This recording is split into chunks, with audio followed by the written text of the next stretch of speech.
Hirson and Lowy. We're an international law firm. We have 36 offices all over the world, and we only practice immigration law.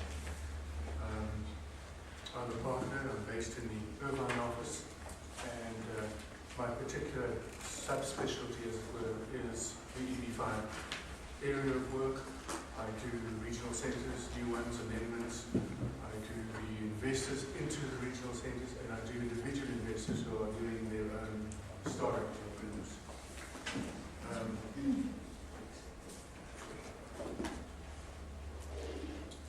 Excuse me.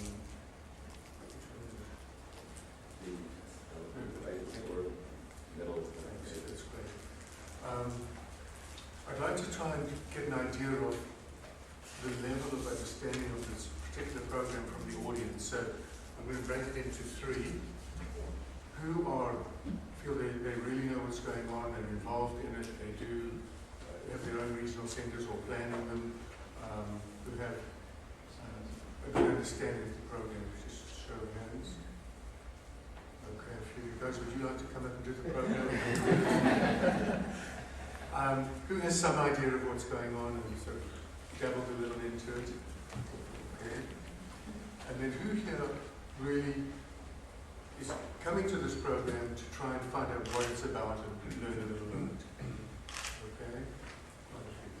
So if the experienced guys want to go for coffee, that's fine. I will look to cater to the middle and the beginners. So forgive me if you know this stuff. You probably heard it from me in my office or at other presentations. I want to welcome a number of people here who are friends and clients, and glad to see you all. So let's see what we can tell you about EB-5s. First of all, an EB-5 is an immigrant investor visa, as opposed to an E2, which is a non-immigrant investor visa. Difference: permanent residence versus some level of temporariness that at some point in time should come to an end. The green card or the permanent residence leads to US citizenship if people want it. The non-immigrant visa does not. There are some different tax considerations that bounce around between the two, and it's based on treaties between the countries, but I think you can be sure that if you have a green card, you are a US resident for tax purposes. Think about that. You bring a high net worth individual with a high income into the US, and the whole worldwide income is taxable, including any capital gains. Very, very important issue. You then got issues like certain countries are subject to control by the US Department of Treasury under the Office of Foreign Asset Control, OFAC, and particularly Iranians. Somebody born in Iran, moved out of Iran at 2 months of age, went to another country, anywhere in the world.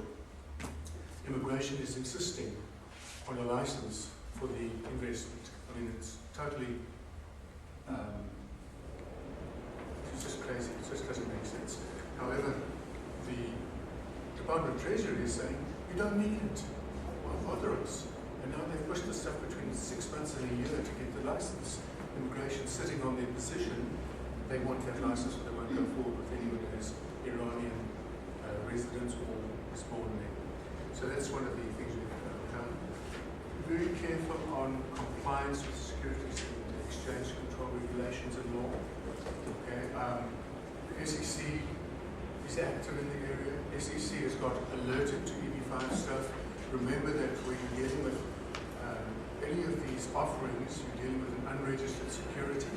So either you have to have a broker dealer's license, or you have to have qualified people, and really other speakers will deal more specifically with that. And finally, US citizenship. The EB-5 program gives you conditional residence for 2 years. Once the condition is removed, you become a permanent resident. The citizenship rule says you must be a permanent resident for 5 years. But the way it's been worded, and I think that's an input into the original regulations, is that the 5 years begins on the date of the conditional residence. You don't have to lose those 2-3 years that you've been in conditional residence. You move straight on to continue. There are other requirements, but that's just the time requirement. Okay. There are numerical limitations of different categories of people in different countries. there's a law that's been introduced, or a bill that will be introduced, which is going to do away with country distinction. That will make a difference to countries like China and India, because the free-flowing numbers will flow into those countries and things will be less of a backlog and be more even. However, with EB-5, that category is covered for all countries, and that's one of the real attractions to people, again, from Korea, China, India, and so on, Mexico, where the backlog is so far behind that it'll take years and years to get a green card, even if you hold an access to it. So people are looking to invest in these EB-5 programs, whether directly from their own projects or through the regional center programs, which is becoming very, very popular. The EB-5 is the fifth preference under the employment-based agreements. It's the family versions and there's the business it's the fifth preference. By the way, there's a sixth hanging out there somewhere, EB-6, which may or may not come into play. I don't think it's a problem from a standpoint of affecting EB-5s unless some of the proposals are taking some of the numbers out of EB-5 and giving them to EB-6.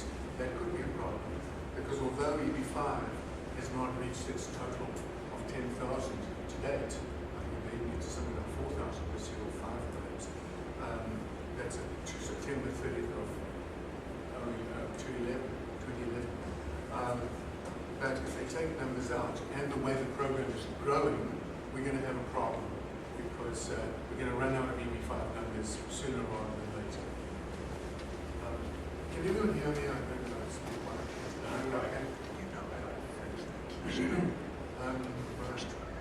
So, the basic concept is that someone invests in a new commercial enterprise, invests $1 million, and hires 10 full-time legal US workers. That's the basic program. Let's just deal with who deals with. You've got your principal investor, it's easy enough. Then you have the spouse. So the spouse is someone who he or she is married to at the time of getting the conditional green card. And if they're no longer married at the end, they can still remove the condition. Again, a regulation that is put into. Then the children who are unmarried and under 21 qualify. And while during conditional residency they get married or turn 21, they're still covered. We also issues spouses and children can work under the conditional residence, and the children can go to public or private schools, bearing in mind that if somebody is here without permission to be a student and goes to a public school, they are obliged when applying for permanent residence to refund to the school district the cost of the education. And a lot of people don't know that, and it's hard to exercise that. Don't be careful, because seeing will be a problem. Day-to-day engagement. The investor is supposed to be involved in the operation of the investment. However, there's a carve-out in the regulations where limited partners in a limited partnership do not have to. Basically, if they can do whatever, if they're entitled to whatever a limited partner is usually entitled to, specifically under the Uniform Limited Partnership Act, they qualify for the management of the program. Some lawyers and others are using limited liability companies, LLCs, instead of partnerships. I personally do not advise it. It seems to qualify. There's a good argument to say it qualifies, but the regulations only talk about a limited partnership. So as a result, the way immigration has turned on us from time to time, of proved stuff and then reversed, I would absolutely advise not to use LLCs until the regs change. And again, we're doing some input. Joe McCarthy may talk about a little later on a committee that I'm on with him and he chairs, where we are asking for LLCs and other entities to qualify in this rule. There are $500,000 jobs where the investment is in what is called a targeted employment area. Don't get a lot of orders, but let me just bring it straight. The process is three-stage. First, you'll file a form called an I-526. That is a form sent to immigration to say the individual and the project with this individual in it, and the individual's source of funds is acceptable to immigration. It then goes to stage 2, which is bifurcated. If the individual is in the US legally, they can do what's called an adjustment of status. And in most cases, you file by mail, and the green card comes back in the mail without an interview. If they're out of the country or do not qualify in the country to do adjustment of status, the second program is the consular processing. In this case, the National Visa Center in the US processes the case to some extent, gathers documents, gets the fees, sends it out to a US consulate post that does immigrant visa interviews. Now, a country like China, as big as it is with as many people, only has Guangzhou as the single place where they do green cards. Mexico only has Ciudad Juarez. So people have to travel long distances to be told, one of your papers is out of order, come back next week with the paper, and that type of thing. It's really not convenient. But I think budgetary constraints brought it in, and then security issues and whatever. But at the moment, that's what it is, and be prepared to deal with it for your investors, or you might be an investor yourself. Once the individual gets that green card in the mail through the adjustment of status, or they enter the country within 6 months of approval of the consular interview, the visa there, the 2-year conditional residence period begins. Now that period dictates by when you have to file the application to remove the condition. Remember, it was a conditional residence permit, you're going to get a full green card. It's like a half a green card, but it still has all the rights except for the expiry date and the obligations. With that application, it's a substantive application which has to be filed with immigration. It may be filed after the 21st month of the conditional residence, but it must be filed no later than the 24th month. So you have a 3-month window to get that substantive application. And this is probably the second most important issue in any EB-5 program, because you have to remove the condition. If you don't remove the condition, the green card falls away, and the family basically swim up if they're from overseas. In this case, you have to prove that what was said in the business plan was in fact done, and therefore the jobs were created. So if you're in a direct program, you've got to have your payroll records and all of that stuff and show the legal employees, and you're done. In a regional center program, you will have an economist report, which has given you the numbers that you will use for creating the employment, and you have to show that you have done or substantially done everything you said you would do, again in your plan, so that the hotel has been built or the factory has been established, and or the solar plant fields have been developed, so that the employment can be confirmed by the economist who says, yeah, people did what they said they would do, and our report stands, so therefore X number of jobs are being created. So if you're not finished with your construction or establishing the business itself, you could have a very real problem. I've got some forms here, they really are sort of technical, and I don't think of value to this audience. I can talk about them later if you need to discuss with me. I will be staying on as long as is needed, so I'm here by afternoon. All right. Remember I said that removal of condition is one of the most important issues in an EB-5 case? Well, the most important starting problem or issue that needs to be satisfied is the proof of the lawful source of the investor's funds. Now this probably sounds quite easy. You get your bank to do a transfer and you say, well, it came from the bank. No, they want to know how it got into the bank. And then they want to know where you got it from when it came to the bank. And it becomes a lengthy chain of events that has to be fully documented and or explained so that the money becomes treated as a lawful source. The issue, to a large extent, is totally out of hand from my perspective as regards immigration's adjudication. So I think just let me check, is there anyone here from the Immigration Service, or besides Richard from the US government? Richard's a friend, he'll take this as a thing. These guys have taken it upon themselves in Laguna Niguel to date to have a mindset of no. If they can find a reason to refuse a case, they do. Whereas Washington has now, you want to call it, got religion on this thing, and they are pushing down to Laguna Niguel a yes model. But it takes a long time to change a culture which is so inculcated in the people who are doing the adjudications to switch to what their bosses in Washington are asking them to do, which is coming from everyone, Congress, the administration. Everyone wants these programs to succeed. Why? Invest in America. Money. Why? Jobs. Very important today. It's the most critical thing going on at the moment.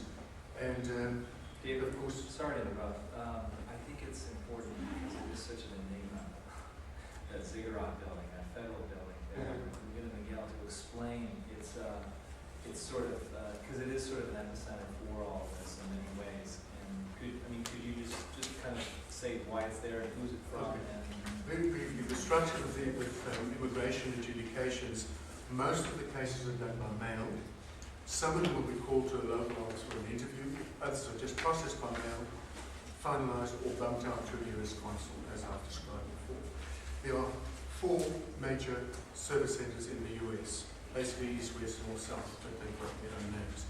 The California Service Center is the service center designated to do all of the EB-5 adjudications, whether it's regional center or whether it's the actual investors, and the removal of condition.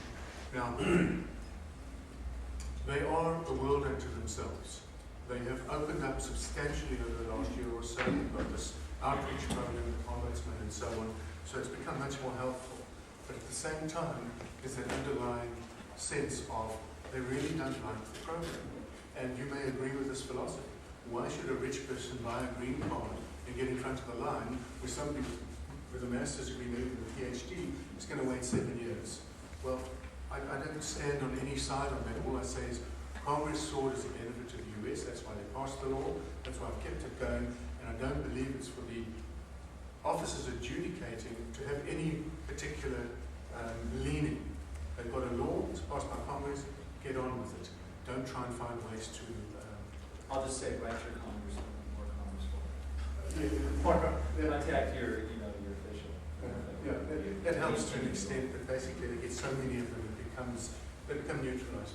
They're immune to the concept of consular, congressional, excuse me. So it's not, it doesn't help all that much. I usually recommend it if it's a last resort, because maybe something will happen, unless you have a very good relationship with a specific congressman or congresswoman, and that person takes it on themselves. If it's left to staffers, generally, not all, it'll just go through the routine boilerplate letters back and forth, and they'll write to the constituent and say, we tried this with immigration, said we hope you're satisfied with our service. And that is a boilerplate that you get. So just be aware of your congressional intervention. So, Janet, how much? 20 minutes. 20 minutes. Sorry? You have 20 minutes. 20 minutes. 20 minutes more? Perfect. Thank you. Okay, so we'll move on a little quicker because I want some time for questions and answers. But there's your general program. Let's get into the next level.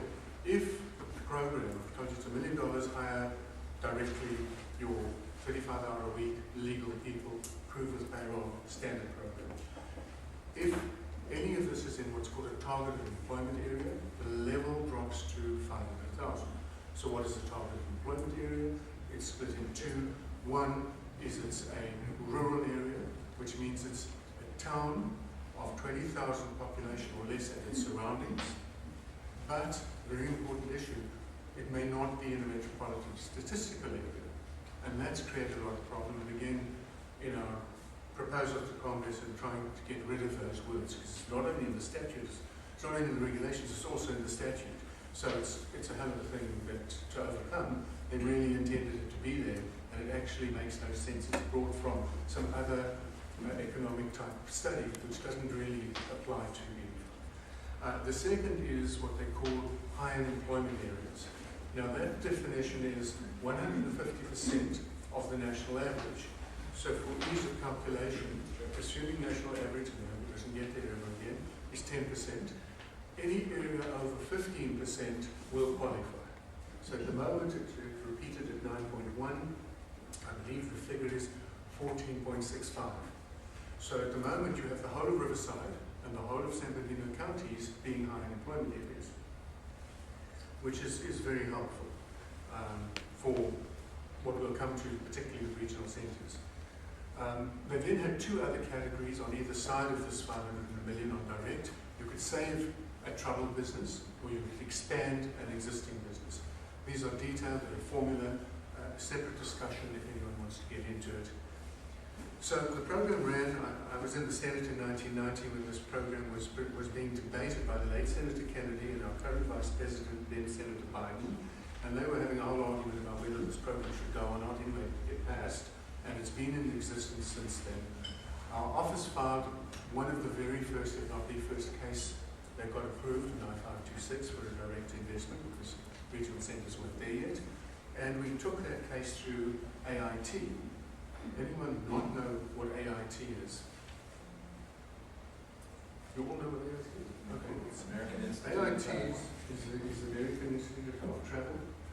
Yeah. It is an office in Taiwan that facilitates the processing of visas and green cards, amongst other things, and then they get issued officially through Hong Kong. It's American Institute in Taiwan, and the reason we say it that's where our commercial office is as well, is for obvious reasons, because we don't establish diplomatic embassy. Right. So, because Richard Shah won't say what I'm about to say, and that is, it's a camouflaged consulate. You didn't hear it, right? But in any event, it's working and it works there. We had to actually go there and teach them what this program was about. It was the first visa, the EB-5 program issued out of the country. So that's where this thing started. 2 years later, the program really was not getting much attention. The regulations weren't properly issued, and it's such a complex program that I think they had a handful, maybe 100 cases in each of the 2 years. So they came up with the idea called a regional centre pilot program, 1993. Here the year, and here the name pilot. And for 5 years at a time, and then some shorter periods, right up until the present, they kept extending the pilot program. So all of these years later, it's still pilot. Why? Because it's an excellent political game to play. Everyone on both sides of the aisle want a permanent program. And so far as we've checked it, that they keep extending it for periods of time.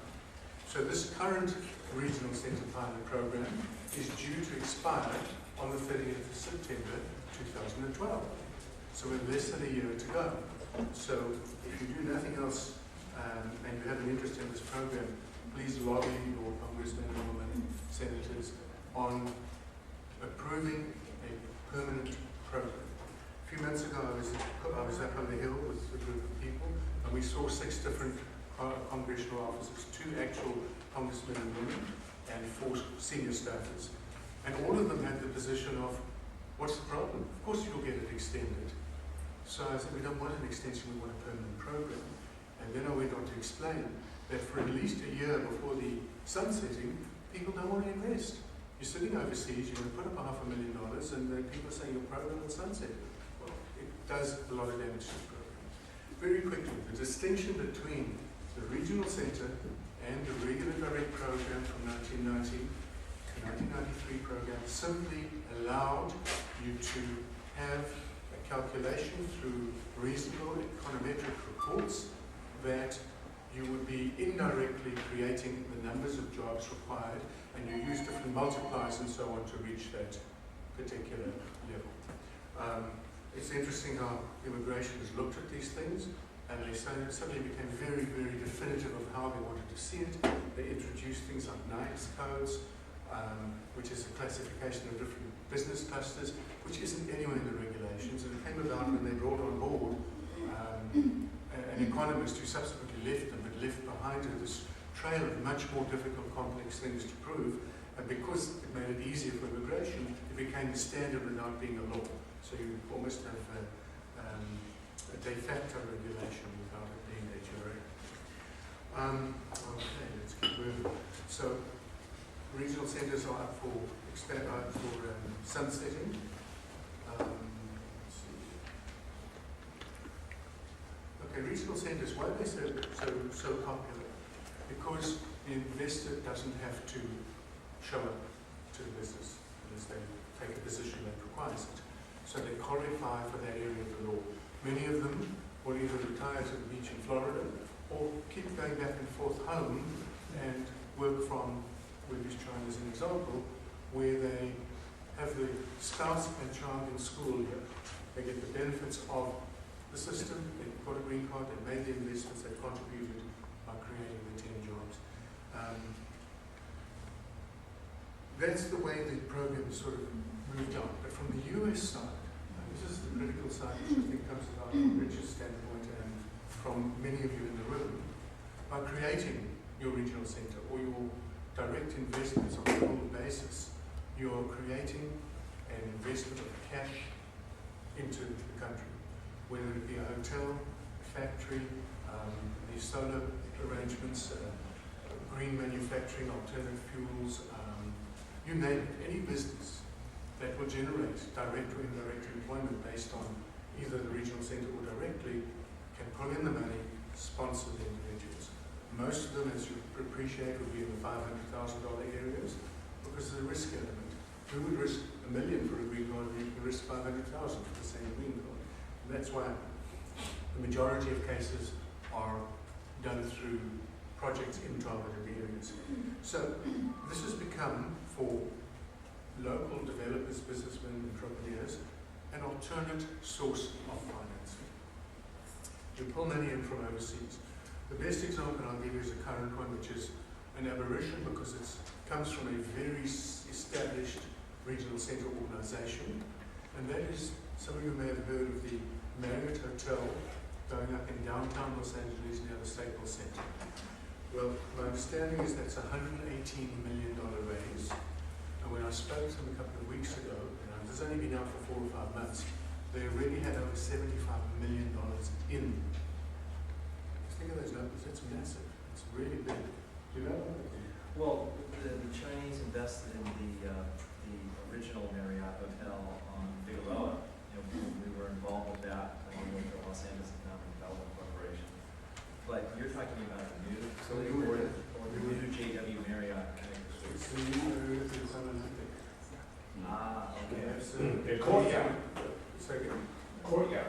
It's not Marriott. It's a Marriott's affiliate. Oh, will it be a courthouse? Yeah, it's one of the affiliates, Courtyard, yes. Courtyard residency. Yeah. Well, whatever it is, the concept is some level of hotel, and this amount of money was raised in that amount of time, and it's ongoing. We as a law firm do not recommend any particular investments because we can't, there's a liability issue and broker-dealer licenses, all kinds of things kick in. So we show everyone the full list, and many of them have picked this American Life Regional Centre, which has worked very well. You know, Joe's got his own regional centre, don't get alone when you get going. Kevin prepares regional centres and does a great job. So it's a source of funding, a source where in the US you cannot get money. I was listening to Squawk Box on CNBC this morning. One of the biggest issues they were saying is there's no finance available. These people are sitting on tons of money and they're not giving the loans. Give the loans, generates the economy. That touches on residential. Residential is not a good EB-5 project unless it's coupled with other stuff because it doesn't generate enough jobs. It generates some, but you won't get the numbers you want that you get, say, from a hotel or from a manufacturing plant that's going to bring in a couple of hundred people. So that's what that looks like. The past 12 months, there's been no new statutes, there's been bills introduced into Congress. They're bouncing around, some will not make it, we know that, that's normal. A new thing is that regional centres have to file an annual report. The first annual report is due after the end of this month. It's on a new form, which is an I-92 form. The report does not take a filing fee, but that same series of forms is the form you use to file for a regional centre and for an amendment. This month, Director Mayorkas, I think it was at a presidential event, presented, it was published yesterday or the day before, complete support of the EB-5 program and how to make it more efficient and generate it through. So it's another very positive sign coming from Washington. So we just ask for Will and Miguel to listen, and that should help us a lot. There are other things that you look at as USCIS decisions. That is, actual decisions denying or approving cases, and the Administrative Appeals Office decisions, some of them which have been called precedent decisions, which means they are binding on the officers when they adjudicate.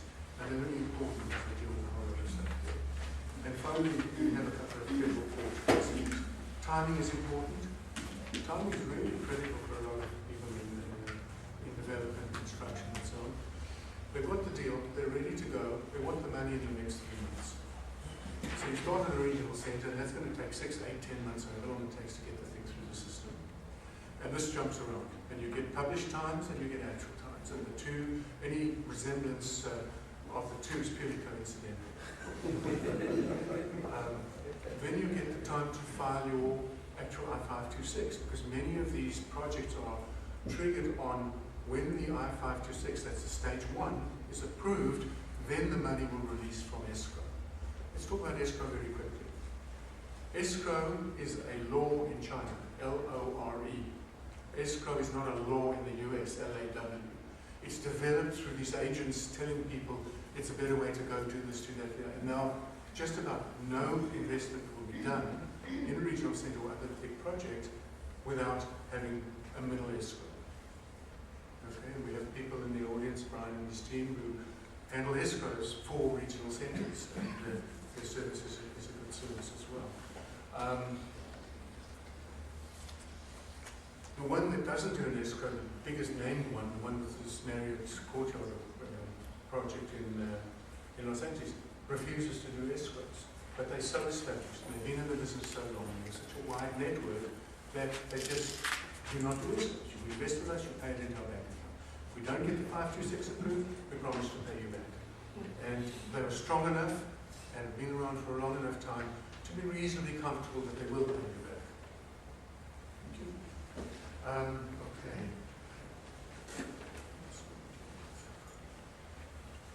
Yeah, the fees. Fees changed in November of last year.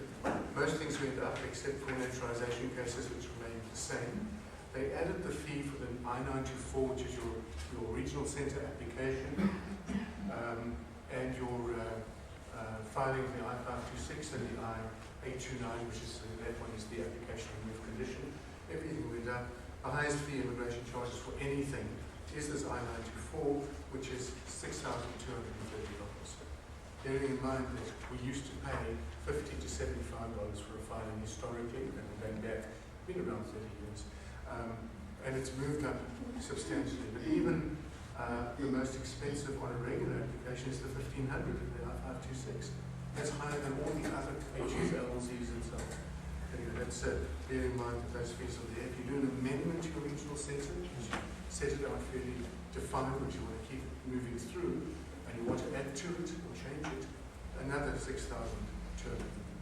So you balance this with what you want to do. Do you want additional economic reports and all this type of thing, or do you want to pay for a,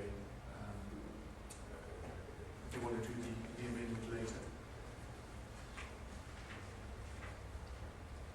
Okay, this is just what New Yorkers has been saying to improve the system. Some of the changes they're proposing is premium processing. Premium processing is you pay immigration an added fee and they promise to do the case within a certain number of days. At the moment, for regular cases, it's 10 days straight. It's just 10 calendar days. So you have holidays and everything in the middle. And if they, is it 10 or 15? 10 days? 15. It works out to 10 with the holidays and things. So 15 days, and they send out what's called a request for further evidence, which comes out almost routinely on just about every case. Then when you respond, they have another 15 days. It equals about 10 days to give you that adjudication approval. Is that for the regional center, David, or for the I-526? Well, what they've done now is they're saying they'll do it all eventually. However, probably in the first quarter of next year, only the I-924s will be part of the premium processing program. And then they'll bring out the stuff in later. At the moment, apparently, a form is working its way through the whole government system. Once the form is approved, it will be introduced, there will be some training, and they'll bring it on. So we've heard as early as January, I would say, first quarter, if we're lucky. Any definition of shovel ready? Second. Is there a definition of shovel ready? Shovel ready basically means that as soon as you get your approval, you can go and begin construction. So you're ready to go. Everything's ready. So as soon as the approval's in, you move forward. So that's my understanding. Those you shovel ready? Some people have proposed or adopted the I-526 exemplar as being a shovel-ready project. Yeah. This is just based on trying to get the 924 through with. Yeah, but I mean, you still provide the project with all the offer documents ready to go. So very quickly, the exemplar, there are two types. There's the one where you file it with the EB-5 regional center filing, and then your program becomes pre-approved, and then you can use that into your filings later. And there are two benefits, one theoretical, one apparently works. The marketing benefit of having this one line in your designation notice which says this cash spend project has been approved by immigration means you're pre-approved, so they're not going to look at the project again, they'll just look at the investor. Partially theoretical, but I believe that's working. The second part is if you have this pre-approval, it means that when immigration get it, they'll look at it more quickly and they'll pass over the project side and just deal with the investor. And that is very important. I haven't seen anything. It's nice to talk about. Then they're going to have specialized intake teams for the I-924. We've seen some of that happening. When you file a new I-924, you get a case number and you get an email address with a PIN number. And when you send your emails into that number, an officer is designated, and you can actually have an email conversation with immigration about that regional center. Can't do it about an I-526 regional centers. And we've seen that working. The responses come back pretty quickly. And then there are different systems where you're going to have kind of an informal appeal to the board that you're going to make your representations to after the fact, and if they seem to be intending to deny or want too much from you, and that's not yet sufficiently formulated. There's a training manual for the examiners that came out. If you read that, it doesn't talk about the benefits of EB-5, it just talks about how you can say no to the application. 500 pages, 100 was blacked out. We got it on Freedom of Information. California's unemployment data is published in April of each year. You can use it for the whole year. One of the problems is if you use interim numbers and those interim numbers change and you haven't filed your I-526, future I-526s may not be a 500,000 TA anymore. So that's one of the problems. They've accepted the California's April publication has been binding for them. So that's very useful, but you have to get it early enough, otherwise you'll be right at the end of that time. You can wait for the next one.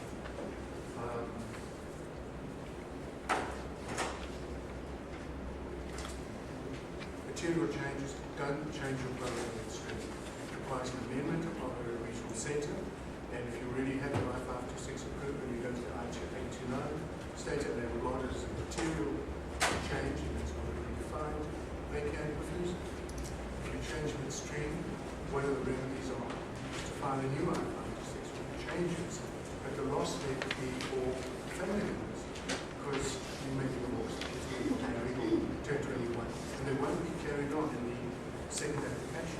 We're trying to strive for a position that we can actually file the amendment and pick up on the original date plus 2 years from the date of the amendment. So who knows what the one. Number of memos have been issued, there's no regulations yet, and again, very restricted approach. Appeals, motions, going to court issues, filing in consequences of mention. There are cases I've said as well in Arizona, there's a case in the circuit, court circuit. The future of the program, we're hoping that it will become a permanent program and ask you to assist with lobbying for that. There's all kinds of bills floating around.